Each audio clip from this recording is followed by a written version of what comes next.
तर चला आज दिवसभर सगळा बिझी गेला आणि म्हणलं चला आता बसलो होतो जरा, तर म्हणलं आता परत तुम्ही उद्या व्हिडिओची वाट बघत बसतान, तर मग म्हणलं थोडासा तुमच्यासोबत व्हिडिओ घेऊ, तुमच्यासोबत शेअर करू. तर कालचा जो आपला बेकरीच्या उद्घाटनाचा कार्यक्रम झाला, तर त्या कार्यक्रमाला सगळ्या ताईंनी खूप खूप शुभेच्छा दिल्या, आशीर्वाद दिले, शुभेच्छा दिल्या. त्याच्यासाठी आमचा सगळा परिवार तुमचे अगदी मनपूर्वक आभार मानतो की तुम्ही खूप छान असे विशेष दिले आम्हाला सगळ्यांनी. जे मोठे होते त्यांनी आशीर्वाद दिले, जे छोटे होते त्यांनी शुभेच्छा दिल्या. तर धन्यवाद सगळ्यांना पुन्हा एकदा. तुमच्या दाजींतर्फे सुद्धा, तुमचे दाजी घरी नाहीत, पुण्याला गेलेले तर येतील थोड्या वेळात. आता व्हिडिओ खूप उशिरा आम्ही सुरू केला, छोटे फौजे आलेले आहेत म्हणल्याच्यानंतर दिवसभर मग किचनमध्ये आमकं तमकं काही नाही म्हणलं स्वाधीनला येऊन त्यांना टाइम द्यायचा, पण ते सकाळी 9ला घरातून गायब झाले, अजून पण नाही आलेले. आणि फौजी माणूस हा एक कैदी कसा असतो झेल मधला तसं असतं. सुट्टे आले की ते झेल मधून सुटल्यागत असतं. ते आले की म्हणजे आमचे तर हे पण होते ना, हे सुद्धा कधीच म्हणजे ज्या दिवशी समजा दुपारी सकाळी सुट्टे आले ना 8:30-9ला, तर ते 12-1 वाजेपर्यंत घरी थांबणार आणि लगेच गायब. मित्रांमध्ये इकडं तिकडं सगळीकडे गावात वगैरे, गावातले मंदिरं वगैरे सगळीकडं भटकंती मारून यायची. तर तुम्हाला जरी वाटत असला की स्वातीन त्यांना टाइम द्यावं, तर टाइम द्यायला ते घरात तर पाहिजे ना. मेन म्हणजे विशेष ते एक दिवस पण घरात थांबणार नाही. आणि जरी कधी चुकून थांबले तर ते सगळ्या गार्डन मध्ये कुठं खड्डे खान, कुठं झाडाला आळ कर, कुठं कशाला पाणी दे. म्हणजे ते घरात त्यांना असं बसायची सवयच नाहीये. आणि टाइम कसा द्यायचा. हा, ते कसं पिंजऱ्यामध्ये कसं आपण पोपट डालून ठेवतो, पोपट पाळतो बघा, मग ते एकदा पिंजऱ्यातून सुटला का मग तो हाती लागत नाही गुराच्या, अशातली गद होती. आहे तर बरेचसे फौजी भाऊ असे आहेत की सुट्टीवरती आल्यानंतर प्रॉपर आरामच करतात, घरीच लक्ष देतात. पण आमचे दाजी आणि आमचे हे दोघं पण सेम आहेत, सारखेच येतात. ते बसणाऱ्यातून नाहीच येत. आता आम्ही त्यांना म्हटलं बाबा आता थोडे दिवस राहिलेत तुम्हाला रिटायरमेंटला, 1.5-2 वर्ष राहिलेत, त्याच्यानंतर त्यांचं पण रिटायरमेंटचं हे येणारच आहे. तर म्हटलं मग काय करायचं, नंतर पुढं तुम्ही वाढून घ्या, कंटिन्यू करा फौजमध्ये, किंवा मग घरी आल्यानंतर काय करणार. ते म्हणतात घरी आल्यानंतर मी काय बी करीन म्हणतात, पण आता वाढून नको म्हणले. आता किती दिवस बाहेर लांब राहायचं म्हणतात, किती दिवस काढायचं लांबच, बाद झालं म्हणले. तेवढं आहे तेवढं आता बरोबर झाली, 1.5 वर्ष अजून म्हणजे वाता वाता कारवाई करता करता तेवढे दिवस होती.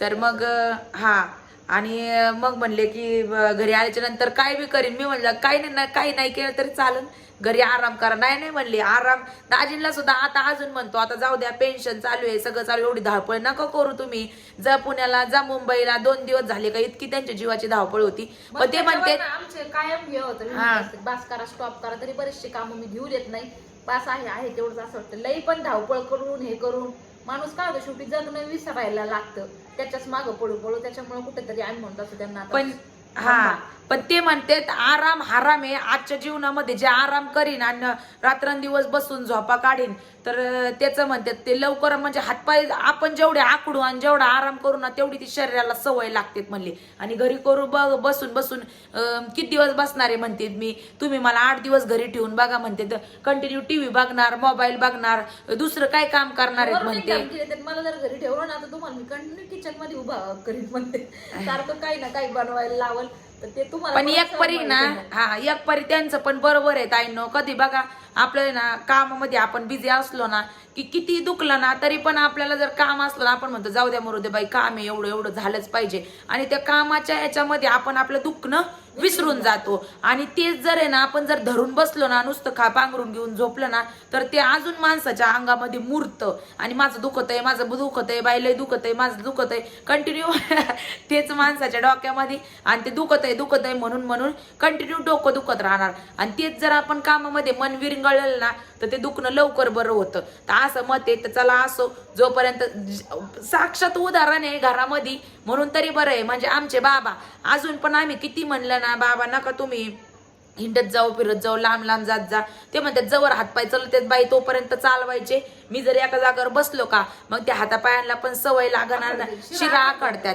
आणि हा, आणि मग माणसाला आहे ना काम करायचं जीवावर जातं, असं करू वाटत नाही. एकदा कटाळा केला ना की ते माणूस बरोबर सोकतं आणि बिन न काम करण्याचीच ते माणसाला सवय लागते, असं होऊन जातं. तर चला असो, त्यांच्याकडे बघून म्हणजे समोरचं माणूस किती काय झालेलं असून काम कंटिन्यू करते, त्याच्याकडे बघून बाकीच्या 4 व्यक्तींना काम करण्याची उत्स्फूर्तता वाढती, हे महत्वाचं आहे. हा, नाही तर ते सगळ्यांना आपल्याला खाऊन जाऊ पाहिजे सवय असली तरी समोरच्या घरात पण तसंच वातावरण मग निर्माण होतं. विषय असा आहे. त्याला त्याच्यात जेवढं होतंय तेवढं आपण करते ते पण हा. तरी आम्हाला वाटतं थोडासा लोड कमी करावा त्यांनी आता तरी, कारण आम्ही थोडासा त्यांना आता म्हणजे हे करायला आहोत, सपोर्ट करायच्या लायकीच्या आम्ही दोघी झालेलो आहेत. त्याच्यामुळं आम्हाला असं वाटतं त्यांनी खूप केलंय, थोडं तरी कुठेतरी आता स्टे घ्यायला पाहिजे, थोडं थांबायला पाहिजे ना असं. पण ते म्हणतात ना, खाली घर शैतान का घर, खाली खाली दिमाग, दिमाग शैतान का शैतान का घर, अशी काहीतरी म्हण आहे ती. एक म्हण त्यांचं बरोबर आहे, माणसाला जवळ करता येईल तवर केलं पाहिजे. बघा आता विषय कालता कलत कुठं कुठं आला तो चाल का आला विषय आपला असा की भाऊजी तुमचे छोटे भाऊजी एका जागेवर थांबत नाही, नाश्ता करून गेलेले आहेत, तर ते अजून तिकडचे. 999 डोक्यात आली काय हा ना बाई, काय करते आता, काय अवघड झालं. तर चला ताई न असो. आणि हा अजून एक की तुमची एका ताईंची कमेंट्स अशी होती की ताई अरे रे एवढा शांत कसा, खूप गुणी मुलगा आहे. परवाच्या व्हिडिओ खाली पण होतं, त्याला आम्ही गिफ्ट केलता मोबाईल त्यावेळेस. आणि भारतीताईला तुला प्रश्न होता, तू वाचली की नाही काय माहिती, का तू काय खाल्लं होतं तो पोटात असताना तेव्हा एवढं गुणी बाळ झाले तुला आणि गुणी मुलगा झालाय, सांग काय खाल्लं होतं बाई, जेणेकरून न्यू मॅरिड ज्या ताई आहेत ज्यांना अजून म्हणजे चान्स आहे डिलिव्हरीचा त्याचा, त्यांना त्या गोष्टीचा नक्कीच फायदा होईल. सांग बाई. आता सांगायचं ताईंनो म्हणजे गर्भसंस्कार हे सगळ्यांनाच माहिती आहे आजकाल सगळेच. आता त्यावेळेस पहा मोबाईल नव्हते किंवा मग कुठल्याही प्रकारच्या अशा काही सुविधा नव्हत्या अरेंजच्या वेळेस. ते मॅगझिन यायचे किंवा मग न्यूजपेपर बरोबर ते पुस्तकं बघा मॅगझिन यायचे. ते मेन मी वाचलं होतं बालाजी तांबेचं गर्भसंस्काराचं पुस्तक. तर त्या पुस्तकात जसं जसं त्यांनी सांगितलं होतं त्याच्यातले 2 पेजवर पहा ते कट झाले त्या पुस्तकामधले. पण त्याच्यामध्ये जसं की पहिल्या महिन्यात, दुसऱ्या महिन्यात, तिसऱ्या महिन्यात बाळाचे जे अवयव तयार होतात त्यावेळेस आपण काय खाल्लं पाहिजे, काय फॉलो केलं पाहिजे, कुठली एक्सरसाइज केली पाहिजे, काय वाचलं पाहिजे, किंवा मग जेव्हा केस तयार होते बाळाचे त्यावेळेस आपण काय काय नाही खाल्लं पाहिजे, काय खाल्लं पाहिजे, ज्यावेळेस नाकडोळे तयार होते तर मग डोळ्यासाठी तीक्ष्ण काय, डोळे चांगले किंवा नजर चांगली होण्यासाठी काय, म्हणजे असं बरंचसं त्या पुस्तकामध्ये आहे. ज्या कुणी माझ्यापेक्षा लहान ताई असतील, प्रेग्नंट वगैरे असतील किंवा अनमॅरिड मुली लग्न जमलं असं कुणी पाहत असतील तर ते पुस्तक तुम्ही नक्की वाचा. तेच नाही म्हणत मी, त्याच्यापेक्षाही चांगले चांगले अजून भरपूर पुस्तकं आता आली असतील. पण मी तर म्हणजे 99% ते पुस्तक फॉलो करत होते मी. जसं की सांगायला म्हणजे असं एवढं प्रत्येक वेळी त्यावेळेस वेगळं होतं, आईला फोन करायचा वगैरे असं, किंवा मग घरात अक्कांना पण एवढं माहिती नव्हतं.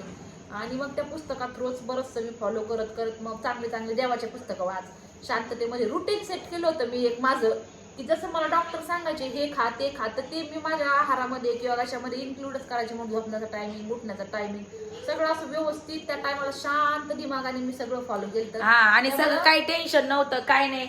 आणि तुम्ही बघा ताईंनो, कधी पण पहिला मुलगा जो असतो ना प्रत्येक ताईचा तो शांतच असतो आणि दुसरा जो असतो ना ते आगाव असतं. त्याचं रिझन मी सांगते, कारण पहिल्या वेळेस आपण ज्यावेळेस बाळ पोटात असतं त्यावेळेस आपण शांततेने म्हणजे गर्भसंस्कार एक गर्भामध्ये असल्याच्या नंतर जे संस्कार होतात ते डेफिनेटली 100% ते खरे येतं. आपल्याला बघा त्यावेळेस जे खाऊ वाटतं तेच बाळाला पण नंतर आवडतं, असं पण असतं. तर मग रुद्राच्या टायमाला मी एकदम त्यावेळेस ऍक्टिव्ह हे कर म्हणजे मला एक सवय लागली होती नंतर काही ना काही करायची. आता आर्यन पाहिलंच होता, लग्न झाल्याच्या नंतर एक मला असं वर्षाच्या नंतर हे झालं राहिलं तर मग ते थोडंसं शांत चित्तेमध्ये थोडंसं सायलेंट, पण नंतर काही ना काही करायची सवय लागली. तर रुद्राच्या टायमाला मी कित्येक दिवस जॉब पण करत होते, नंतर कुठं काय एनटीपीसीचा कोर्स पण जॉईन केलेला होता. म्हणजे 9 महिनेपर्यंत मी कधीच शांत बसले नाही तो पोटात असताना.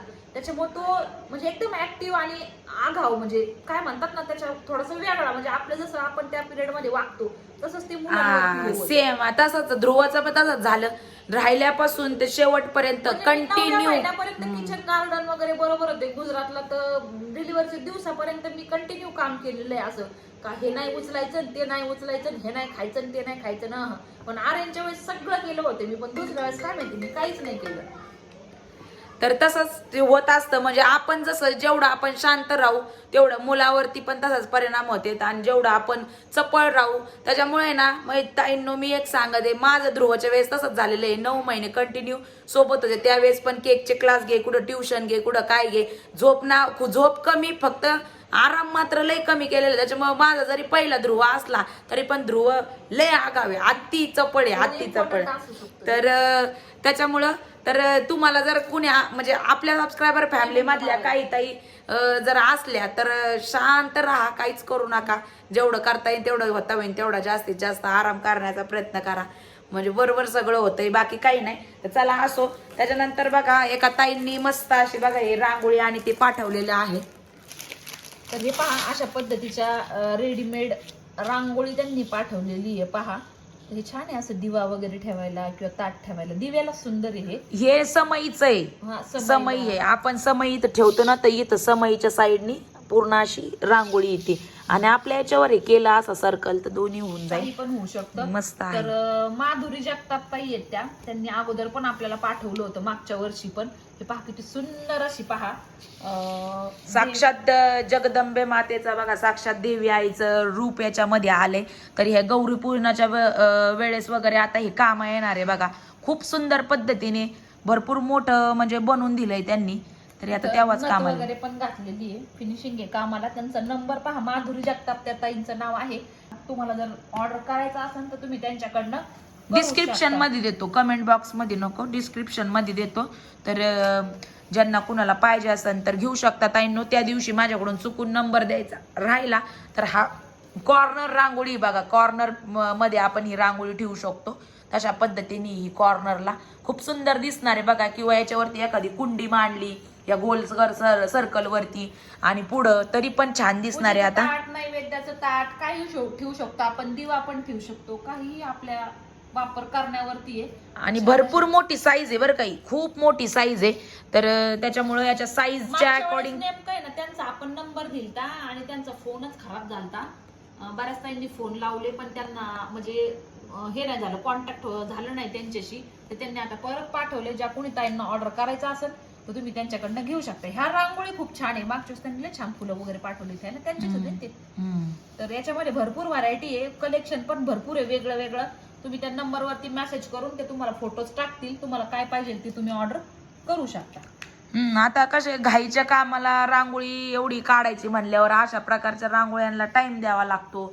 आता हे बरं होतं मग, आणि पुसायची पण भीती नाही, काय नाही, पटकन उचलून आपण हे करू शकतो, ठेवून छान असं डेकोरेशन करू शकतो. छोटी मोठी पूजा असो, आता संक्रांत आली आहे, आपले कुठलेही सण असले की आपण आता संक्रांतीचा हळदी कुंकू आहे, सगळ्या काही गोष्टी म्हणजे. आणि रांगोळीशिवाय कुठल्याही कार्यक्रमाला किंवा कुठल्याही असेल त्यांच्याकडे भरपूर आहे त्यांच्याकडे, पतंग वगैरे बरंच काय काय काय काय आहे. तर देतात त्या करून, त्यांनी त्यांच्या मनाने हे पाठवलंय आता. तर हे आता गौरी पूजनाच्या टायमाला आणि डेकोरेशनच्या वेळेस आम्हाला हे कामाला येणार आहे. खूप सुंदर दिसतंय बघा. आणि तो कॉर्नर पीस तर मस्त आहे. तर आवडलं असेल ताईंनो तर नक्कीच मागवा. मस्त करतात हे कामाला, फिनिशिंग महत्वाची असती तर ती म्हणजे आहे यांच्या कामामध्ये, आहे की नाही ताई. आणि शिवाय वॉशेबल आहे, वॉश केलं तरी पण काही होणार नाहीये, लॉंग लास्टिंग जाणार आहे. होम वॉश आहे, मस्त आहे, मस्तच आहे पूर्णच्या पूर्ण. फिनिशिंग बघ ना किती सुंदर आहे, बघ ना चेहरा किती हुबेहूब आलाय. ते मंगळसूत्र, त्याच्यानंतर नाकामध्ये त्यांनी ओरिजिनल नथ दिलीये, पण अशा पद्धतीचा आहे पहा, खूप सुंदर आहे. मोठ्या रांगोळीमध्ये मध्ये जरी ठेवलं ना आणि साईडनी जरी रांगोळी काढली ना तरी पण मस्त दिसणार आहे. तर हे पण पाठवलं होतं त्यांनी वेलकमचं, जसं की दरवाजाच्या एंट्री मध्ये आपण टाकू शकतो.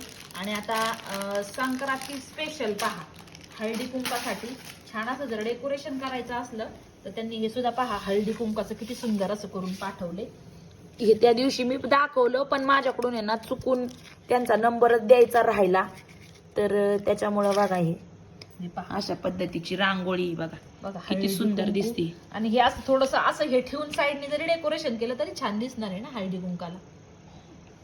हा खूप सुंदर दिसणार आहे बघा. ओरिजिनल फुलांचं हे मध्ये ठेवून आपण ओरिजिनल फुलांचं साईडने जर डेकोरेशन केलं तर ते आणखी सुंदर दिसणार आहे. तर मस्त HP शीट वरती हे काम केलेलं आहे, फिक्स आहे, हे काय निघत वगैरे नाही. पहा बॅक साईडनी HP शीट वरती नथ पण फार सुंदर केली आहे. तर चला, संध्याकाळचे 10 वाजलेत बघा. आणि आता काही क्रिसमसच्या सध्या पोरांना सुट्ट्या आहेत, त्याच्यामुळं काही नुसतं दिवसभर धिंगाणा मस्ती टीव्ही एवढंच चालतंय आणि दुसरं काहीच नाही. मग आता रुद्रचा काका ना ध्रुवचा पप्पा आला म्हणल्याच्या नंतर मग त्यांचा विषय संपला. ते जोपर्यंत तोपर्यंत ते काही पिछा सोडित नाहीत, असं आहे त्यांचं. त्यांना लई तिघांना एकत्र लागतं. तर असो, चला ताईंनो, आजचा व्हिडिओ इथेच थांबूया, छोटासा का होईना. तर कसा वाटला नक्की सांगा. आवडल्यास एक व्हिडिओला लाईक नक्की करा आणि भेटूयात उद्याच्या व्हिडिओमध्ये. तोपर्यंत व्हिडिओ पाहिल्याबद्दल सगळ्या ताईंना अगदी मनपूर्वक आभार मानतो. धन्यवाद सगळ्यांना. बाय.